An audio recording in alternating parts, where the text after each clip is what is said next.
नमस्कार साथियों, मैं हूं आपका दोस्त अतुल जायसवाल और आप सभी का मैथमेटिक्स मेमोरी में बहुत स्वागत करता हूं।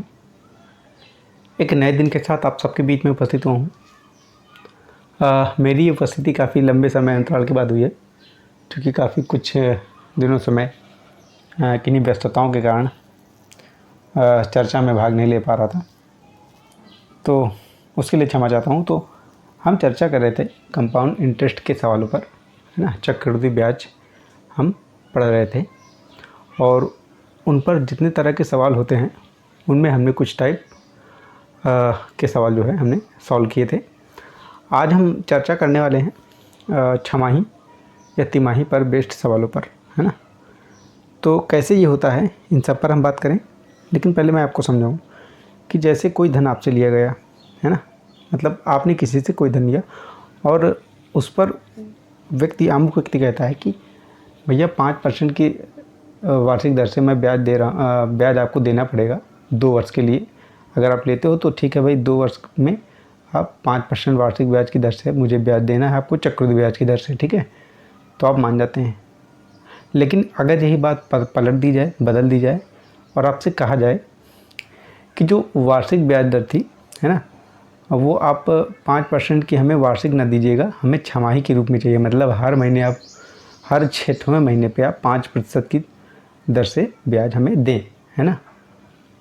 तो थोड़ा सा आपको ब्याज ज़्यादा देना पड़ेगा, क्योंकि हर 6 महीने में आपका जो ब्याज है वो लगेगा, तो फिर ब्याज के ऊपर फिर से ब्याज लगेगा, क्योंकि चक्रवृद्धि ब्याज पर हम चर्चा कर रहे हैं, ठीक है। तो यहाँ पे बातें चेंज हो जाती हैं। अच्छा, अगर ये बातें सिंपल रूप में दी गई हों, जैसे आपसे कहा जाए कि भाई 5% छमाही के रूप में हम ब्याज आपसे लेंगे, ठीक है, हर 6 महीने पर आपको 5% का ब्याज देना पड़ेगा, तो बात कुछ नहीं बनती है। ठीक है भाई, हम 4 टाइम का आपका ब्याज देंगे। मतलब अगर 2 वर्ष का कहा जाए तो 2 वर्ष में कितनी छमाहियाँ? 4 होती हैं, मतलब 4 टुकड़े हम कर लें और हर 4 जैसे हम 4 वर्ष का करते थे वैसे 4 छमाहियों का करेंगे, है ना। लेकिन ब्याज दर हमें छमाही के रूप में बता दिया जाए तब तो अच्छी बात है। लेकिन यहाँ पे सवालों में क्या होता है कि हमें जो दर दी रहती है वो वार्षिक के रूप में, है ना, और जो समय रहता है वो भी वर्ष के रूप में दिया रहता है। लास्ट में जो क्वेश्चन है उसमें कहा जाता है कि यदि ब्याज छमाही के रूप में लिया जाए तो, यदि दर छमाही के रूप में लगाया जाए तो, है ना, ऐसी बातें, या तिमाही के रूप में लगाई जाए तो, है ना। तो ऐसी बातें होती हैं। तो क्या होता है कि सारा कुछ मैटर आपका वार्षिक रूप में दिया है और आपसे बाद में छमाही के रूप में पूछे तो फिर हमें कुछ चेंजेस करने पड़ते हैं, और वो चेंजेस समय और दर में ही हमें करना पड़ता है। मूलधन में हमें कोई चेंजेस करने की ज़रूरत नहीं है। तो चेंजेस कैसे होते हैं और उनसे सवालों को हम कैसे लगाते हैं, उन सभी पर मैं आपसे चर्चा करना चाहूँगा। तो चलिए शुरुआत करें आज के अपने सेशन की और ऐसे ही सवालों को लगाते हैं। तो सवाल आपके सामने है। सवाल को आपको बिल्कुल ध्यान से पढ़ना है, चूँकि पहला ही सवाल है और टाइप कुछ अलग है, तो मैं आपसे कहूँगा कि सवाल आप ध्यान से समझें, पहले उसको पढ़ें, है ना। तो 1200 रुपये पर 1 साल के लिए 10% प्रतिवर्ष की दर से अर्धवार्षिक गणना करने पर सरल ब्याज व चक्रवृद्धि ब्याज के बीच का अंतर है ना। आपसे कह रहा है कि सरल ब्याज और चक्रवृद्धि ब्याज के बीच का अंतर, मतलब जो बेसिक चीज़ हमसे पूछी जा रही है वो मतलब कंपाउंड इंटरेस्ट और सिंपल इंटरेस्ट के बीच का जो अंतर है वो हमसे पूछा जा रहा है। मतलब आपको ये चीज़ें लानी है, लेकिन उसकी शर्त क्या है? शर्त यही है कि 1200 रुपये मूलधन है, 10% ब्याज दर है, लेकिन प्रतिवर्ष, ठीक है। और साल आपका जो समय दिया गया है वो 1 साल का दिया गया है, लेकिन आगे जो शब्द जुड़ गया है अर्धवार्षिक गणना करने पर, है ना। ये शब्द आप देख रहे हैं ध्यान से जी। जो गणना है वो वार्षिक, भले इस वर्ष दे रखा है 1 साल के लिए, ठीक है, भले प्रतिवर्ष दे रखा है, जो दर की गणना है वो प्रतिवर्ष के रूप में दे रखा है, लेकिन आपको जो गणना करनी है वो अर्धवार्षिक रूप में करनी है। तो सबसे पहले हमें अपनी मूल चीज़ें उन पर आना है। क्या क्या हमें दिया गया है? पी दिया गया है, मतलब मूलधन हमें दिया गया है 1200 रुपये का, ठीक है। हमें जो दर दी गई वो 10% का दिया गया है, ठीक है, और ये वार्षिक है। और जो समय दिया गया है टाइम वो 1 वर्ष का दिया गया है, ठीक है। अब यहाँ पे चेंजेस करना है। देखिए मूलधन में तो कोई चेंज हम करेंगे नहीं, ठीक है।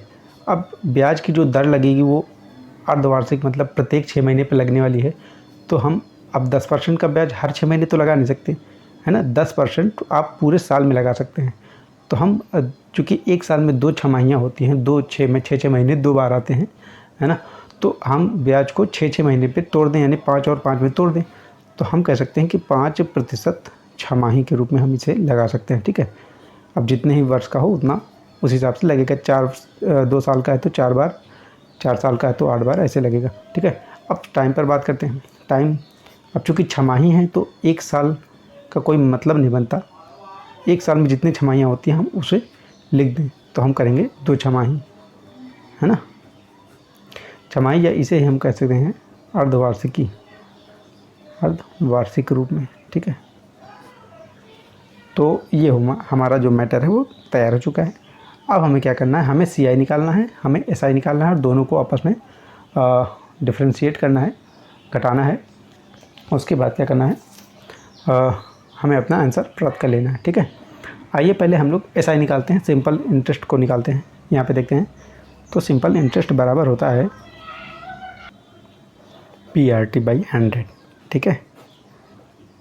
इसमें हम इसकी वैल्यूज़ को रखते हैं 1200, 5% और 2 छमाहियाँ, ठीक है। तो 1200 × 5 × 2/100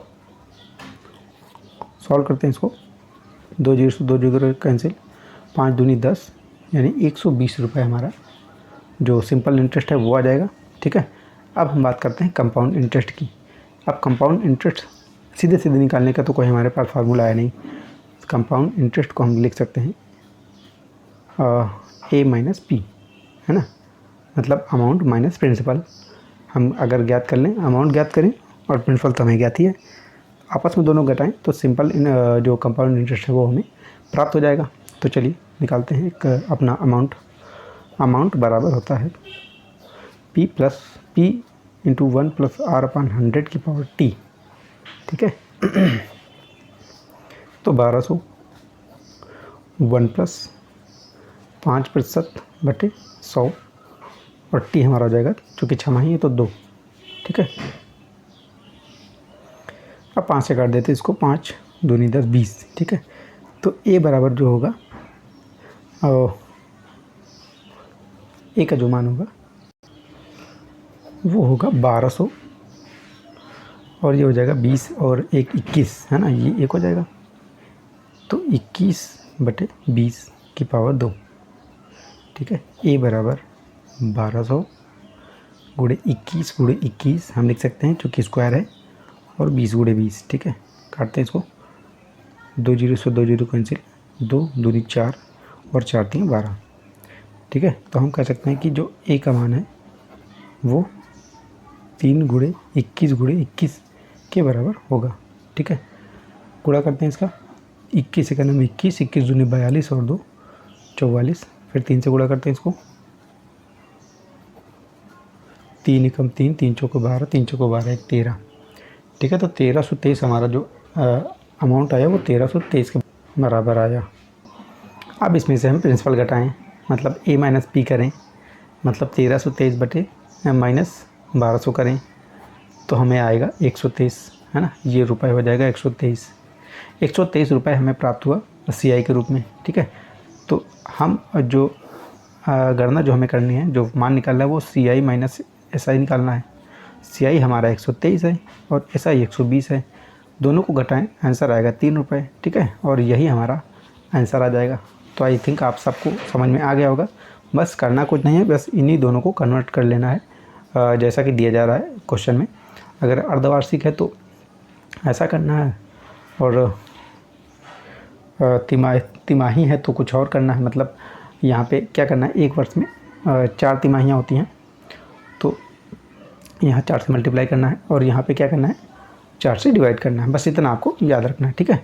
तो चलिए बढ़ते हैं आगे और लेते हैं अपना अगला सवाल। तो हमारा अगला सवाल है 2560 रुपये का 25% प्रति वर्ष की दर से 6 माह की अवधि में मिश्रधन कितना होगा, ठीक है, यदि चक्रवृद्धि ब्याज की गणना प्रति तिमाही की जाती है, ठीक है। अब आप यहाँ पे देखिए दो चीज़ें दी गई हैं। एक तो आपको दे दिया गया है कि प्रतिवर्ष, ठीक है, उसके बाद आपको दे दिया जा रहा है कि 6 माह के लिए, मतलब आपको पूरा वर्ष भी नहीं ले जाना है। हो सकता है आप कन्वर्ट करने लगे पूरे वर्ष के लिए कि तिमाही है तो भाई 4 से मल्टीप्लाई करें और 4 से डिवाइड करें, ठीक है। तो ये भी चीज़ आपको याद रखना है कि 6 माह, केवल 6 माह तक ही हमें जाना है, पूरे वर्ष तक नहीं जाना है, ठीक है। तो आइए देखते हैं। और सबसे पहले हमें गणना क्या करनी है, गणना मिश्रधन कितना होगा, मतलब हमें जो अमाउंट है वो फाइंड आउट करना है, ठीक है। अगर चक्रवृद्धि ब्याज की गणना यदि चक्रवृद्धि ब्याज की गणना प्रति तिमाही की जाती है तो गणना हमें तिमाही के रूप में करनी है, ठीक है। ये भी आपको ध्यान देना है। और जो हमारा पी है वो 2560 रुपये, ठीक है। और जो हमारा आर है वो 25% प्रतिवर्ष है, ठीक है। और जो हमारा जो टाइम है वो 6 माह के लिए केवल, ठीक है। 6 माह या 6 महीने, ठीक है। आगे बढ़ते हैं। अब चूँकि तिमाही के रूप में गणना करनी है तो प्रतिवर्ष में हम क्या करेंगे, चूँकि एक जो साल है 12 महीने होते हैं उसमें, और 3-3 महीने के 4 टुकड़े होते हैं, मतलब 3-3 और 3-3, ठीक है। 3 और 3 6, 3 9, 3 12, ठीक है। 3-3 महीने का अगर हम जोड़ें ग्रुप तो 4 बार आता है, ठीक है। तो हम यहाँ पे क्या करेंगे, 4 से डिवाइड, 25/4% प्रति तिमाही। और यहाँ पे क्या करेंगे, 6 महीने हैं तो 6 महीने में 2 तिमाहियाँ होती हैं, तो 2 तिमाही, ठीक है भाई। आसान हो गया अब करना, चलिए करते हैं। तो ए बराबर होता है पी 1 + r/100 की पावर टी, ठीक है। ए हमें निकालना है, पी का मान 2560 रुपये, 1 + r का मान हमें 25/4 के रूप में लिखना है, 25/4 और गुणे ये वाला 100, ठीक है। और जो घात के रूप में होगा वो 2 तिमाही, तो स्क्वायर। आगे बढ़ते हैं। तो ए बराबर 2560, 25 से काटते हैं इसको, 25 के नंबर 25, 25 चौके 100, 1 + 1/4 चौके 16 स्क्वायर, ठीक है। इसको और सॉल्व करें तो 2560 ये हो जाएगा 16 और 1 17, 17/16 का स्क्वायर। फिर हो जाएगा कितना, 2560 गुणे 17 गुणे 17/16 गुणे 16, ठीक है। 16 से काटते हैं इसको, 16 कम 16, 16 9 25, 16 छक्का 96, फिर 16 से काटते हैं, 16 कम 16, ठीक है। तो ये हमारा आया 10 गुणे 17 गुणे 17 बराबर 17 का जो मल्टीप्लाई करें हम 17 में ही, तो 17 7 119, 11 17 के 17, 1 18 10 28 और मल्टीप्लाई करें 10 से, ठीक है। 289, एक जीरो बढ़ाएंगे तो 2890 रुपये। यही हमारा जो मिश्रधन है वो आ जाएगा। जो हमें फाइंड आउट करना था वो हमें मिल चुका है, ए का मान हमें ज्ञात हो चुका है। 2890 रुपये हमारा जो आंसर है वो डी हो जाएगा, ऑप्शन नंबर डी हमारा सही हो जाएगा। तो चलिए बढ़ते हैं आगे। तो हमारा सवाल अगला है, 4% वार्षिक दर से 1.5 वर्ष में 60,000 रुपये का कितना मिश्रधन होगा, ठीक है, जबकि ब्याज छमाही जोड़ा जाता है। तो हमें दिया क्या क्या गया है वो हम पहले लिखें। हमें दिया गया है पी का मान, मूलधन हमें दिया गया है 60,000 रुपये, ठीक है। इनमें कोई बदलाव नहीं करना है हमें। जो दर हमारा दिया गया है वो 4% वार्षिक दी गई है, ठीक है। और जो हमारा टाइम दिया गया है, समय, वो 1.5 वर्ष का दिया गया है ना, मतलब 1 वर्ष और आधा वर्ष 2 दिया गया है, ठीक है, मतलब 1.5 वर्ष दिया गया है। तो हमें ज्ञात करना है ए, मिश्रधन का मान हमें ज्ञात करना है, जबकि जो ब्याज है वो छमाही के रूप में जोड़ा जाए, ठीक है, हर 6वें महीने पे उसकी गणना की जाए। तो मैंने आपको बताया कि इसमें जो आर है वो वार्षिक हो तो उसको हम लोग छमाही में बदलें, 4% है तो 4/2 करेंगे। चूँकि 1 वर्ष में 2 छमाहियाँ होती हैं तो 4/2 मतलब 2%, ठीक है। और वर्ष 1.5 वर्ष है, मतलब 1 वर्ष में 2 छमाहियाँ, 1.5 वर्ष में 3 छमाहियाँ, ठीक है। अब हमें अमाउंट निकालना है। ए का मान, मैटर आपके सामने है, ठीक है, वैल्यूज़ रखिए और अपना आंसर प्राप्त करें।